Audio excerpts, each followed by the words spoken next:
আসসালামু আলাইকুম এভরিওয়ান। গ্রামের আঁকাবাঁকা মিঠো পথ ধরে নানি বাড়ির দিকে যাচ্ছি। সকাল এখন 6টা 25 মিনিট। আকাশে দেখুন কি সুন্দর চাঁদ দেখা যাচ্ছে। আর এরই মধ্যে আমি চলে আসলাম নানি বাড়িতে। এসে দেখলাম একটা বড় পাতিল ভর্তি মাছ। এখানে দেশি অনেক মাছই আছে, যেমন বড় পুঁটি দেখতে পাচ্ছি, রুই আছে, সিলভার আছে, আরো অনেক ধরনের মাছই আছে এখানে। তারপরে এখানে দেখলাম একটা ক্যারেট ভর্তি মনোসেক্স মাছ। এটা অনেকটা দেখতে তেলাপিয়ার মতো, কিন্তু এটা তেলাপিয়া না। আর এর মধ্যেই দেখুন এক ঝুড়ি ভর্তি ছোট মাছ। এই মাছগুলো আমাদের এখানে এনে দেওয়া হয়েছে এই পাতাগুলো পরিষ্কার করার জন্য। পুকুরের পাড়ে অনেক গাছপালা আছে, বাঁশঝাড়, আম গাছ, তাই দেখুন মাছগুলো একদম পাতা দিয়ে ভর্তি। আমরা এখানে কয়েকজন বসে পাতাগুলো পরিষ্কার করে মাছগুলো আলাদা করে বেছে নিচ্ছিলাম।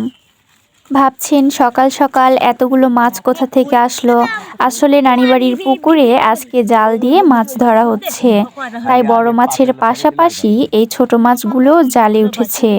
ছোট মাছগুলো খেতে আমার অনেক ভালো লাগে, তাই আমি দৌড়ে এসেছি আগে মাছগুলো পরিষ্কার করতে। এখানে বেশিরভাগই ছিল দারিকা মাছ, আর অল্প সংখ্যক কিছু পুঁটি মাছ আছে, মোয়া মাছ আছে, আর আছে খলসে মাছ। আর এই দেখুন কচি চিংড়ি। এই চিংড়ি মাছটাকে দেখতে আমার কিসের মতো লাগে জানেন? বাতাবি লেবুর কোয়ার মতো।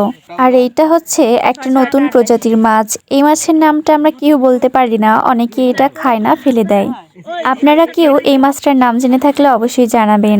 আর এখানে একটা বড় ঝুড়িতে মাছগুলোকে ঢেলে রাখা হয়েছে। এইগুলো এখন বাজারে নিয়ে যাওয়া হবে বিক্রির জন্য, আড়তে নিয়ে যাওয়া হচ্ছে। সকালে মাছ ধরা শেষে আবার দুপুরের দিকে মাছ ধরা শুরু হয়। এইবার জাল দিয়ে যে মাছগুলো তোলা হবে এইটা আমাদের গ্রামের বাজারে বিক্রি করার জন্য। এখানে বাড়ির সবাই মিলেই মাছ ধরছিল। আর মাছ ধরা দেখতে আমার অনেক ভালো লাগে, তাই পুকুর পাড়ে আমি দাঁড়িয়ে দাঁড়িয়ে দেখছিলাম আর ভিডিও করছিলাম আপনাদের সাথে শেয়ার করার জন্য। এখান থেকে কিছু মাছ বাছাই করে আমার মামা নিয়ে যাচ্ছিল আরেকটা পুকুরে ছাড়ার জন্য। একটা একটা করে গণনা করে মাছগুলো পুকুরে ছাড়া হচ্ছিল। এইবার এই মাছগুলো এই পুকুরেই বেড়ে উঠবে। বিকেল বেলাতেও 2-3 বার জাল টানা হয়েছে, তাও মাছ যেন ফুরাচ্ছে না। মাছগুলো দেখতে কিন্তু ভীষণ ভালো লাগছিল। আর 2-3 বার জাল টানাতে দেখুন বারবার এরকম ছোট ছোট মাছ জালের সাথে উঠে আসছিল।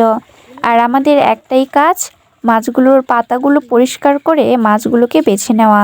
আমি এখানে পাতিলের মধ্যে হাত দিয়ে মাছগুলোকে ধরার চেষ্টা করছিলাম, তো দেখলাম সহজে এগুলোকে ধরা যাচ্ছে, আর এগুলো দেখতে অনেক সুন্দর লাগছিল। আজকের ভিডিও এই পর্যন্তই। আপনারা যদি এমন ভ্লগ ভিডিও দেখতে চান তাহলে অবশ্যই কমেন্ট করে জানাবেন, আর ভিডিওটা ভালো লাগলে শেয়ার করে দিবেন। আল্লাহ হাফেজ।